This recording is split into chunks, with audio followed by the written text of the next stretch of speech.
AI is rapidly reshaping the workplace. More companies are turning to it as a substitute for hiring or retraining workers, and that's raising urgent questions about the future of the job market. We were told the robots would take the dirty jobs, the dangerous jobs, the repetitive jobs on the factory floor.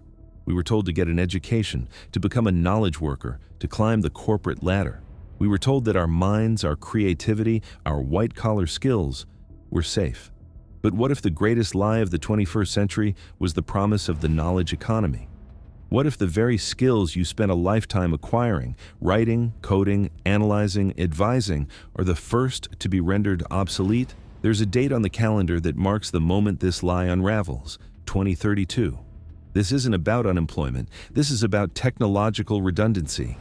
This is 2032, the year the global labor market collapses due to AI.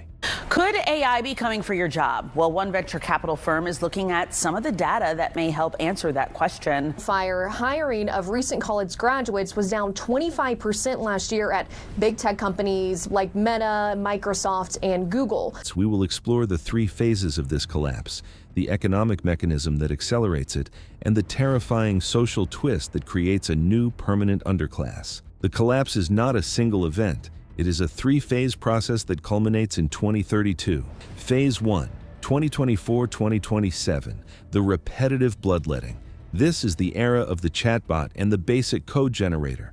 Jobs like entry-level customer service, data entry, and basic legal discovery are automated. The World Economic Forum projected a net loss of 14 million jobs by 2027. This was the warning shot. Phase 2, 2027-2030, the cognitive shockwave. This is where the true power of generative AI hits. AI models become proficient at complex tasks, drafting legal briefs, generating marketing campaigns, writing financial reports, and even diagnosing medical conditions. Goldman Sachs estimates that 300 million full-time jobs worldwide will be affected. The jobs that require 4 years of college are the first to go. Phase 3, 2030-2032, the strategic overwrite.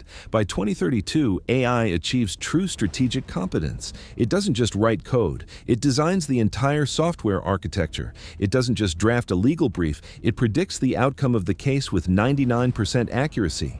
It doesn't just analyze the market, it runs the entire hedge fund. This is the moment when the CEO-level tasks are automated and the global labor market runs out of safe places to hide. Report shows some job gains in industries like healthcare, hospitality, and leisure, but concerns are growing about AI replacing some human workers.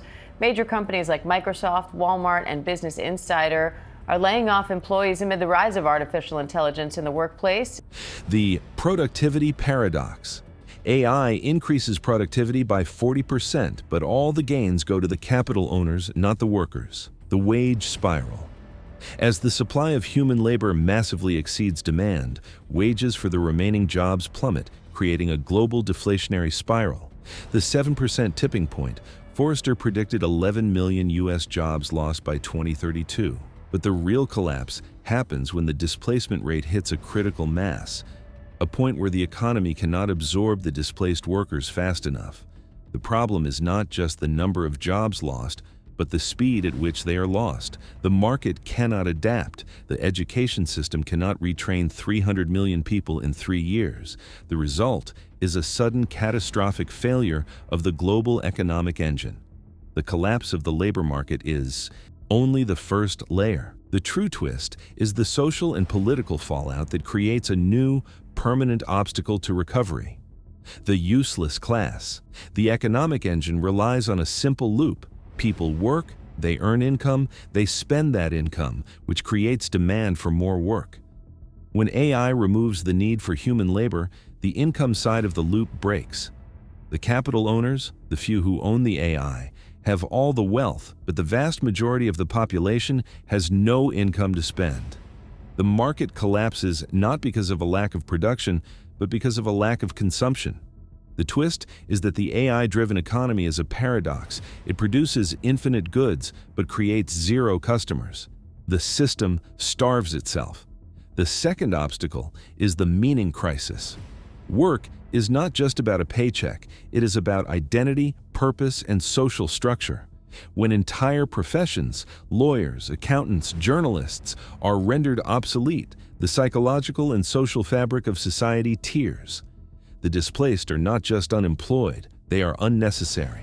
This creates a massive politically volatile class of people who are economically redundant and socially alienated. The final, most insidious twist is the permanent inequality trap. In previous industrial revolutions, the displaced workers could be retrained for new jobs. But the AI revolution is different. The new jobs created, AI maintenance, prompt engineering, are few in number and require a level of cognitive specialization that the newly unemployed majority cannot attain. The gap between the AI-enabled elite and the useless class becomes a chasm. By 2032, the market has not just collapsed, it is fractured into two distinct realities, with no bridge between them. The collapse of the labor market is a terrifying prospect, but the knowledge of this deadline is our greatest asset. The end of the job-based economy is not the end of humanity, it is the end of scarcity. The solution to the consumption crisis is radical, but necessary. The Universal Dividend. If the AI produces all the wealth, then the wealth must be distributed to all the people. This is not charity. It is the economic lubricant required to keep the market from seizing up. The end of the job is the beginning of the human economy. The power we gain is the power to pursue purpose, not just profit. The power to focus on art, science, community, and philosophy. The power to be human. 2032 is the year the old world ends. We have a decade to prepare for the transition from a labor-based society to a purpose-based society. By understanding the mechanism of the collapse, we can build the bridge to a future where machines work for us and we work for meaning. If you want to stay ahead of the curve on the tech that is reshaping our world, hit that subscribe button. Until next time, stay relevant and stay human.